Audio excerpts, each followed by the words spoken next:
बिस्मिल्लाहिर्रहमानिर्रहीम, अस्सलामु अलैकुम। आज के हमारे स्पेशल गेस्ट हैं डॉक्टर काशिफुर रहमान साहब। आप किसी तारुफ के मोहताज नहीं। आप पाकिस्तान में 40 से ज़्यादा पीएचडी कैंडिडेट्स को सुपरवाइज कर चुके हैं मैनेजमेंट साइंसेज में, और इस वक्त डॉक्टर साहब बारानी institute of knowledge administration and technology में बतौर एग्जेक्टिव डायरेक्टर अपने फ़राइज़ सर अंजाम दे रहे हैं। डॉक्टर साहब अस्सलामु अलैकुम। वालेकुम अस्सलाम। Sir thank you for joining us. आपने हमें टाइम दिया, आप काफ़ी मसरूफ होते हैं। सबसे पहले मैं आपका शुक्रिया अदा करता हूँ। सर टॉपिक्स मेरे पास बहुत सारे हैं बात करने के लिए, चूंकि आपकी एक्सपर्टीज़ हैं रिसर्च में, हायर एजुकेशन में। तो सर मैं आपसे रिक्वेस्ट करूंगा कि पाकिस्तान में जो रिसर्च हो रही है किस तरह की हो रही है और कैसी होनी चाहिए। शुक्रिया राव जमील साहब। देखें, मैं ये कहूँगा कि माशाल्लाह हमारा जो ह्यूमन कैपिटल है वो बहुत अच्छा है। बच्चों में नेचुरल टैलेंट बहुत ज़्यादा है। अब ऑलमोस्ट 200 यूनिवर्सिटीज़ हैं पाकिस्तान में। इंफ्रास्ट्रक्चर भी कंप्लीट है, लेकिन क्या वजह है कि चीज़ें इस तरीके से ऊपर नहीं आ रही। और मैं ये समझता हूँ कि इसमें जो बेसिकली मेथडोलॉजी, हायर एजुकेशन में टीचिंग मेथडोलॉजी और रिसर्च की डायरेक्शन को फोकस करना बहुत ज़रूरी है। अब जब मैं बात करता हूँ हायर एजुकेशन में मेथडोलॉजी की डायरेक्शन, इसमें फॉर एग्जांपल आपके डी मेथडोलॉजी है, डिजाइन थिंकिंग मेथडोलॉजी, जो कि फोकस करती है लोकल प्रॉब्लम्स पे। और इसको अगर हम अडॉप्ट करते हैं अपनी यूनिवर्सिटीज में तो हम बहुत सारे लोकल प्रॉब्लम्स का सलूशन निकाल सकते हैं।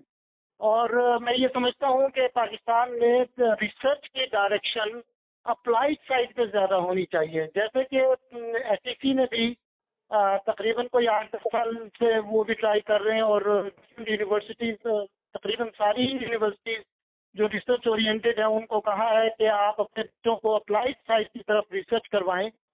तो अनफॉर्चुनेटली कोई डायरेक्शन सेट नहीं हो पा रही, जिसकी वजह से हमें फुल वो उसके रिजल्ट नहीं मिल रहे।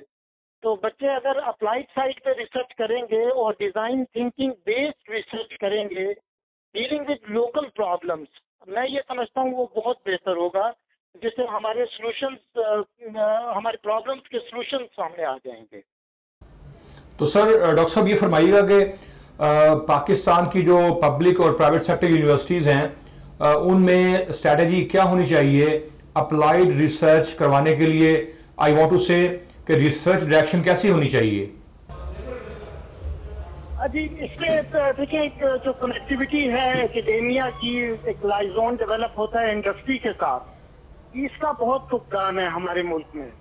मैं ये समझता हूँ कि सबसे पहले तो सुपरवाइजर्स की ट्रेनिंग इस किस्म की हो कि वो बच्चों को इस साइड पे, अप्लाइड साइड पे लेकर आए, नंबर 1। नंबर 2, एक हमारी इंडस्ट्री के साथ एक लाइजोन डेवलप हो थ्रू चैम्बर ऑफ कॉमर्स।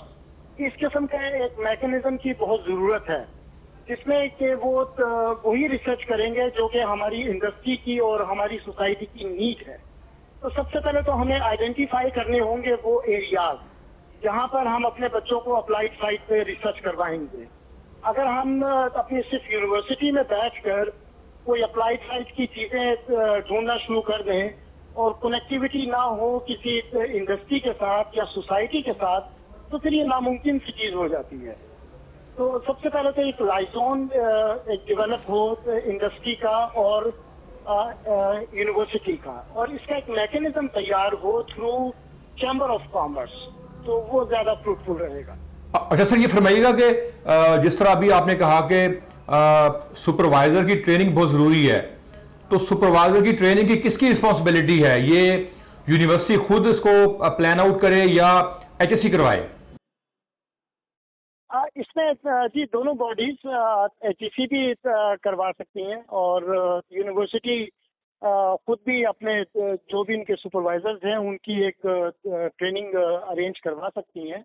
तो देयर इज नो हार्म, उसमें दोनों बॉडीज आ सकती हैं, इसमें कोई दोनों कोलैबोरेशन के साथ हो सकता है ये काम। अच्छा डॉक्टर साहब, ये फरमाइएगा कि कुछ लोग ऐसे हैं जो रिसेंटली उन्होंने अपनी रिसर्च स्टार्ट की है और वो अपनी पीएचडी कर रहे हैं, तो उनके लिए आपका क्या पैगाम है? अच्छी रिसर्च करने के लिए उन्हें कौन कौन से काम करने होंगे जिससे वो अपनी पीएचडी में एक अच्छी कंट्रीब्यूशन दें? राव साहब, मैं ये समझता हूँ, और जब मैं बच्चों को रिसर्च करवाता हूँ तो मैं तो ये कहता हूँ कि आप शुरू में एक प्रिलिमिनरी एक्सप्लोरेशन बहुत ज़रूरी है। कि आप प्रॉब्लम को डिफाइन करने के लिए, प्रॉब्लम को नैरो डाउन करने के लिए आप उस इंडस्ट्री में जाकर बैठ जाएं, वहाँ पे मल्टीपल आप विजिट्स करें, ताकि उस इंडस्ट्री का आपको पता चले, या किसी सोसाइटी के किसी पार्ट पे आप रिसर्च कर रहे हो तो वहाँ पे आप कुछ टाइम स्पेंड करें। पहले 1-2 महीने आप वहाँ पे टाइम स्पेंड करें, ताकि आप उस इन्वायरमेंट से फेमिलियर हों और आप अपने प्रॉब्लम को सही तरीके से नैरो डाउन कर सकें।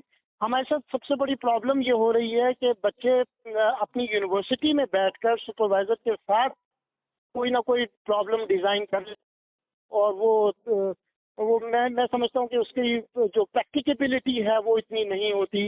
एक आइसोलेशन में काम हो रहा है कि यूनिवर्सिटी में बच्चे अपना काम कर रहे हैं, इंडस्ट्री आइसोलेशन में अपना काम कर रही है, इन दरमियान में कोई लाइजोन डेवलप नहीं हुआ। मैं ये समझता हूँ प्रिलिमिनरी एक्सप्लोरेशन जो है वो बहुत ज़रूरी है बच्चों के लिए, कि बच्चे पहले इंडस्ट्री में कुछ टाइम स्पेंड करें, और सुपरवाइजर्स को भी चाहिए, यूनिवर्सिटीज़ को भी चाहिए कि इस किस्म का वो मैकेनिज्म तैयार करें कि बच्चे इस बात को इंश्योर करें कि वो किसी इंडस्ट्री में जाकर बैठे हैं, वहाँ पे उन्होंने कुछ इंटरव्यूज किए हैं उन प्रैक्टिशनर्स के साथ और कुछ उनसे सीखा है, और उसके बाद अपने प्रॉब्लम को नैरो डाउन करें, तो वो फिर ज़्यादा बेहतर अप्लाइड रिसर्च हो जाएगी। अच्छा सर, जो अभी आपने कहा टीचिंग मेथड्स के हवाले से, तो आप एडवाइस कीजिएगा कि किस किस्म के टीचिंग मेथड्स ऑप्ट करें जिससे रिसर्च अप्लाइड हो। इसमें राव साहब बात यह है कि आप, जिसमें मैंने जिक्र किया डिजाइन थिंकिंग मेथोडोलॉजी का, ओके। अब डिजाइन थिंकिंग मेथोडोलॉजी जो कि स्टैनफोर्ड यूनिवर्सिटी से इंट्रोड्यूस हुई, ना कि बड़ी बड़ी जो दुनिया की यूनिवर्सिटीज हैं उन्होंने इसको अडॉप्ट किया हुआ है, बल्कि लार्ज कॉरपोरेशन जो हैं वर्ल्ड की, उन्होंने भी इस मेथोडोलॉजी को अडॉप्ट किया है to deal with local problems. तो इसमें बड़ा जबरदस्त किस्म का क्वेश्चन है आपका, यानी हमारी जो नेचर ऑफ असाइनमेंट्स हैं, बच्चों की जो असाइनमेंट्स हैं वो प्रैक्टिकल होनी चाहिए, या बच्चों को प्रैक्टिकल असाइनमेंट्स देनी चाहिए, वो भी इंडस्ट्री बेस्ड हों, ताकि वो मिनी प्रॉब्लम्स को वहाँ पे जाकर डील करें और उसका सलूशन लेकर आएं। और इसी तरह टीचिंग में भी हम, एक तो असाइड फ्रॉम लेक्चर्स ज़रूरी है, ठीक है बच्चे को आप लेक्चर दें, लेकिन इसके साथ साथ हमारा कुछ टाइम बच्चों को ऐसा होना चाहिए जो कि वो बच्चे खुद से कुछ काम करके दिखाएं, कुछ प्रैक्टिकल असाइनमेंट्स पे ज़्यादा फोकस होना चाहिए। Sir thank you very much, आपने हमें टाइम दिया, बहुत शुक्रिया। इंशाल्लाह फ्यूचर में भी आपसे रब्ता करेंगे। Thank you very much. अस्सलामु अलैकुम जी। नाज़रीन, जैसा कि डॉक्टर काशिफुर रहमान साहब ने हमें एक्सपर्ट राय दी है, इनकी राय बहुत कीमती है। टीचिंग मेथोडोलॉजी को हमें चेंज करना होगा, सुपरवाइज़र को हमें ट्रेन करना होगा। इसके अलावा पाकिस्तान में रिसर्च हो रही है, but this is traditional research and we must move towards applied research. जब तक chamber of commerce, industry, university ये तीनों इकट्ठे नहीं बैठेंगे, इट इज़ अ ट्रायंगल, तो उस वक़्त तक पाकिस्तान में रिसर्च अप्लाइड नहीं होगी। बहुत शुक्रिया। अस्सलाम वालेकुम। अल्लाह हाफिज़।